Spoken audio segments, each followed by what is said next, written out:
Hi everyone, Tom Parks here with Annex Wealth Management's What's That? What is a furlough and how is it different from a firing or termination?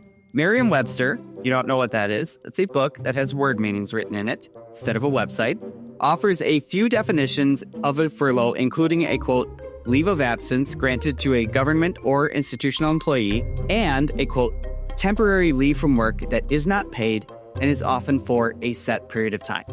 For starters, both definitions imply that a furloughed worker can reasonably expect to come back to work at some point in the future. Couldn't help but notice the second definition included the phrase not paid, while those words were conspicuously absent when referencing government employees. So, it would seem that not all furloughs are created equal. Furloughs usually become a big topic of discussion when there's a federal government shutdown, so we'll focus on that dynamic for the purpose of this video. During a shutdown, all affected federal workers stop receiving paychecks. That includes both furloughed and, quote, essential employees who remain on the job during the shutdown. However, thanks to the Government Employee Fair Treatment Act of 2019, both furloughed and essential federal workers are supposed to receive retroactive pay as soon as the government reopens.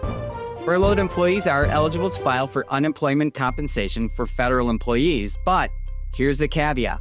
They must repay all benefits received once they get their guaranteed back pay. Furloughed employees also keep their federal employee health benefits, aka at EHB. The premiums accumulate as a debt and are withheld from the employee's first check upon returning to work. So, how is a furlough different from a termination or firing? If an employee is permanently separated, they obviously shouldn't expect to return to work and they lose the right to guaranteed back pay. They are, however, due compensation up until the date of official termination. A fired employee also loses FEHB. Their option is typically to enroll in temporary continuation of coverage, or TCC, where they have to pay the full premium plus a 2% administrative charge. If you are a federal worker facing a furlough, there are some actions you could take. You can file for unemployment right away to help with cash flow.